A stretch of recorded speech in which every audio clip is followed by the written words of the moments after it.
बहुत बहुत स्वागत है नंदन, आभार है आप सबका एजुकेशन लाभार्थ के चैनल पे। मैं हर्ष प्रजापति उपस्थित हूँ आप सबके समक्ष अति महत्वपूर्ण जानकारी के संदर्भ में। बहुत ध्यान से वीडियो देखिएगा, सुनिएगा, समझिएगा, क्योंकि इस वीडियो में हम एमकॉम एंट्रेंस एग्जाम 2025 के बारे में बात करने जा रहे हैं कि अगर आप इलाहाबाद विश्वविद्यालय से 2025 का एमकॉम का एंट्रेंस देने जा रहे हो तो आपके पास क्या क्या जानकारियां होनी चाहिए। A to Z इन्फॉर्मेशन मिल जाएगी। कोई भी कोचिंग, कोई भी बैच ज्वाइन करने की जरूरत नहीं है, क्योंकि इस स्वाध्याय से ही आपके यहाँ पर सफलता का मार्ग प्रशस्त हो जाता है। क्या क्या चीजें करनी, प्रिपरेशन स्ट्रेटेजी क्या होनी चाहिए, इंपॉर्टेंट क्वेश्चंस क्या है, वो सब चीजें आपको बताने वाले हैं। पहले आपको बता दे रहा हूँ कि इस वीडियो में क्या क्या टॉपिक्स हम डिस्कस करने वाले हैं। पहले बात करेंगे एलिजिबिलिटी क्राइटेरिया की, उसके बाद फॉर्म की फीस की, कितनी सीट्स हैं, उसके बाद एग्जाम का पैटर्न, सिलेबस, बुक्स, ठीक है। उसके बाद मॉडल पेपर वगैरह की बात करेंगे, फिर उसके बाद कट ऑफ की बात करेंगे, उसके बाद यहाँ पे टॉपर के मार्क्स क्या रहते हैं, सेफ स्कोर क्या रहेगा, टारगेट क्या होगा, गैप ईयर और निगेटिव मार्किंग। पहले बता दो निगेटिव मार्किंग नहीं है, ठीक है। उसके बाद गैप ईयर की बात करेंगे, उसके बाद बात करेंगे आपके एडमिशन फीस की, हॉस्टल अलॉटमेंट की, ठीक है, और प्रिपरेशन स्ट्रेटेजी की। और इतनी जानकारी आपके लिए इनफ रहेगी आपको एमकॉम में एडमिशन दिलाने के लिए, ठीक है। तो बहुत ध्यान सुनिएगा। एलिजिबिलिटी क्राइटेरिया अगर बात करें तो आपकी जो प्रोफेसर की पीडीएफ है उसमें जो पैराग्राफ है 1.2.2 और 1.2.4, ठीक है, यही आपके एलिजिबिलिटी क्राइटेरिया को शो करता है। याद रखना, जो इसमें अगर देखा जाए तो एक पूरा निचोड़ के बता दे रहा हूँ समराइज करके कि बोलना क्या चाहता है इसमें ब्रोशर का पीडीएफ, कि अगर आपने बीएससी किया है, बीएससी ऑनर्स किया है या बीकॉम किया तो आप एलिजिबल हैं किसके लिए, एमकॉम के लिए। एमकॉम का देखो बेटा, जब फॉर्म भरना तो इसमें गलती केवल ये मत करना, जब भी फॉर्म भरो, ठीक है, तो आप पहले 10th का डिटेल मांगे, जैसे 12th की, उसके बाद ग्रेजुएशन की। ग्रेजुएशन में आपने बीकॉम फिल कर दिया, उसके बाद जस्ट नीचे आओ, कोर्स अप्लाइड फॉर्म में एमकॉम अपने आप रहेगा। ग्रेजुएशन में एक एक सब्जेक्ट मत बताना, किसी का 6 सब्जेक्ट रहता है, किसी का कुछ रहता है, और वहां पे ऑप्शन 3 रहेगा कि फर्स्ट ईयर में 3 सब्जेक्ट, सेकंड ईयर में 3 और लास्ट ईयर में 2। तो कुछ भरना ही नहीं, उसको एकदम ब्लैंक रहने देना, सीधा आ जाना कोर्स अप्लाइड फॉर एमकॉम और उसके बाद अपना खत्म कर देना, ठीक है, मतलब फिल करके ये चीज रखना है। बाकी इधर उधर ये नहीं कि ग्रेजुएशन का एक एक सब्जेक्ट फिल करने लगो तो उसमें फिल नहीं हो पाए, सब गड़बड़ हो जाएगा। क्योंकि मैंने बात की थी तो उन्होंने कहा था अंदर से विश्वविद्यालय में कि एमकॉम का फॉर्म इस तरह फिल होगा कि बीकॉम वहां पे हो गया, उसके बाद लास्ट में लिख दो कि हाँ, मतलब वहां पे रहेगा ऑप्शन कि कोर्स अप्लाइड फॉर एमकॉम पहले से रहता है, उसको कर दो, बस बात खत्म। ग्रेजुएशन के सब्जेक्ट वहां फिल नहीं करना है, ठीक है। तो ये चीज हो गया। बाकी अदर जो इन्फॉर्मेशन है, ठीक है, तो वो आपको पीजीटी का फर्स्ट का, जिस तरह मैंने एमए का फॉर्म भरना बताया था, तो आपने लिंक आ रही होगी, तो फॉर्म भरने की डिटेल वीडियो मिल जाएगी, तो जाकर देख लेना। फॉर्म की फीस वही है, 1000 रुपए जनरल डब्ल्यू ओबीसी की, और SC ST PH के लिए 500 रुपए। अब बात करते हैं इलाहाबाद विश्वविद्यालय में एमकॉम की सीट्स कितनी है, ठीक है। तो अगर यहाँ पे अगर मेन कैंपस की बात करें हम, तो 250 सीट है, ठीक है। सीएमपी में 100 सीट है, एडीसी में 63 सीट है, आईएसडीसी में 88 सीट है, और सीएमपी में और एसपीएम में 63 सीट है। कुल मिला के 564 सीटें हैं यहाँ पे, ठीक है। देखिए, अब एग्जाम मोड की बात कर लेते हैं, तो आपका ऑनलाइन ऑफलाइन दोनों मोड में होगा एग्जाम। एग्जाम के मीडियम की बात करें तो आपका इंग्लिश हिंदी दोनों मीडियम में होगा। अब एग्जाम की पैटर्न की बात करते हैं। अब हम देखिए इसमें एग्जाम पैटर्न डिस्कस करने वाले हैं। सबसे पहले एक चीज मैं बता दे रहा हूँ, 150 क्वेश्चंस रहेंगे, ठीक है, 2 घंटे का टाइम रहेगा आपके पास। इसके बाद आपकी जो इंग्लिश मीडियम में भी क्वेश्चन रहेंगे, हिंदी मीडियम में भी रहेंगे, ठीक, बाइलिंगुअल रहेगा। उसके बाद आपका ऑनलाइन ऑफलाइन दोनों मोड में आपका पेपर होगा। ये चीज मैं फिर से आपको बता दे रहा हूँ। अब यहाँ पे 150 क्वेश्चन रहेंगे, जिसमें 50 क्वेश्चन आपके जो है जनरल अवेयरनेस के रहेंगे, ठीक है, और फिर 100 क्वेश्चंस आपके जो है पर्टिकुलर सब्जेक्ट से, यानी कि फिर बीकॉम के सिलेबस से आएंगे, ठीक। ये एमकॉम का पूरा आपका एग्जाम पैटर्न है। इसको मैं शॉर्ट करके आपको समझा दे रहा हूँ, ठीक है। यहाँ देखो, सेक्शन बी, सेक्शन ए, चाहे जो कह लो, 50 क्वेश्चंस आपके जनरल अवेयरनेस में इंग्लिश, हिंदी, रीजनिंग और मेंटल एबिलिटी की रहेंगी, ठीक है, इसको मिला के। इसके लिए आपको देखो पुष्कर पब्लिकेशन की और प्रकाश पब्लिकेशन की, ये 2 बुक हम लोग के टेलीग्राम पे मिल जाएगी, उससे प्रिपेयर करोगे तो आपका प्रिपेयर हो जाएगा इसमें, ठीक। इसके बाद अगर हम बात करें तो आपका सेक्शन ए, मतलब जिसमें 100 क्वेश्चंस रहेंगे, ठीक है, बीकॉम से। उसमें देखो business organisation, business management, accounts, ठीक है, सबका लेवल है कि क्लास 11th में जो आपने अकाउंट्स पढ़ा वहाँ उसी टाइप के क्वेश्चन रहेंगे। Partnership accounting, company accounting, financial statement analysis, ठीक है, उसके बाद micro economics, income tax, business finance, business law, statistics, ये इससे आपके 100 क्वेश्चंस आएंगे, ठीक है। ये चीज हो गया आपके एग्जाम के पैटर्न की, कि 100 क्वेश्चन यहाँ से और 50 जो है जनरल अवेयरनेस से। इसके बाद सिलेबस अगर देख लो तो ये सिलेबस है आपका एमकॉम एंट्रेंस का पूरा, ठीक है, तो इस पे ही आपको वर्क करना है।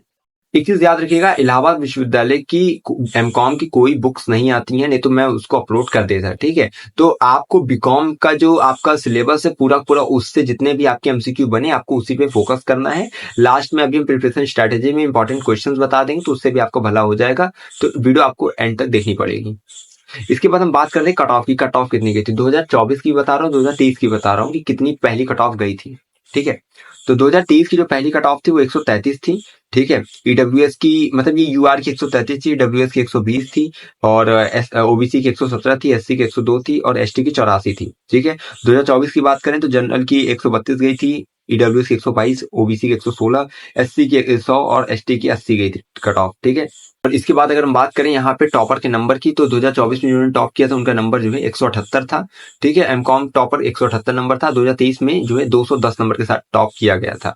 इसके बाद सेफ स्कोर की बात करें तो आप लोग गिरती पड़ती हालत में कम से कम 130 प्लस रहेगा तो आप एकदम सेफ हो, आपका एडमिशन हो जाएगा।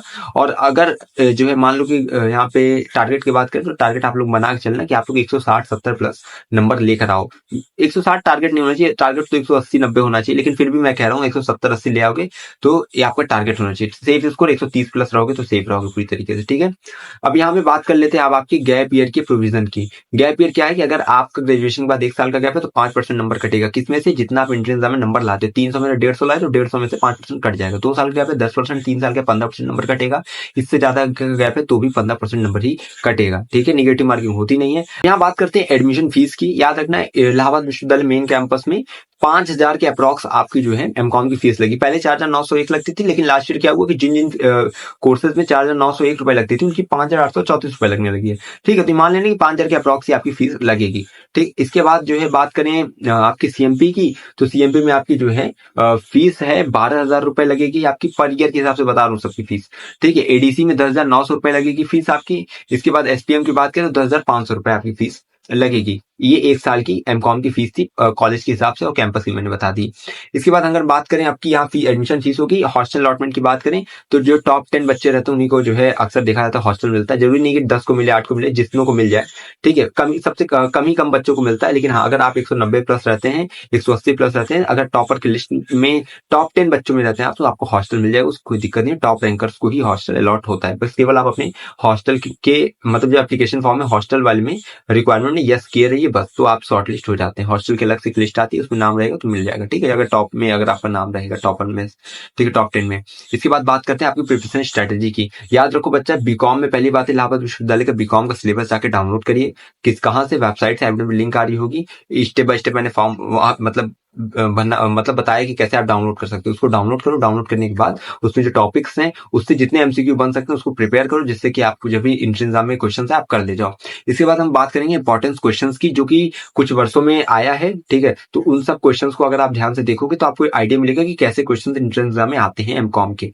ठीक, यहाँ पे देखेंगे तो कुछ इंपॉर्टेंट क्वेश्चंस हैं, ठीक है, जो कि एमकॉम एंट्रेंस में पूछे जाते हैं। ठीक, तो कुछ क्वेश्चंस है जिसको अगर देखोगे तो इसी टाइप के आप तैयार करना कि हाँ इस तरह के कंसेप्ट अगर समझ में आ जाएगा तो इस तरह के आप तैयार करिएगा। ठीक है, तो ये है जैसे goodwill calculation, GST is a destination based tax, इस तरह के क्वेश्चंस आपके रहेंगे। बाकी यहाँ पे आप देख लीजिएगा, ये इधर और क्वेश्चंस है। ठीक है, और उसके बाद 22 इधर, और उसके बाद इधर आपको 23 से मिल जाएंगे 41। ठीक, और यहाँ पे देखो 41 से, और उसके बाद 47 इधर आपको मिल जाएंगे क्वेश्चन। ठीक है, तो ये सब क्वेश्चंस हैं कि आपके जो है क्वेश्चंस किस तरह से आते हैं। और एक चीज देखिए, यहाँ पे जो स्टडी मटेरियल के नाम पे अगर मैं बताऊं कि कौन कैसी बुक्स आप प्रेफर कर सकते हैं, अकाउंटिंग के लिए financial accounting by TS Grewal, अगर आपके पास हो तो ठीक है।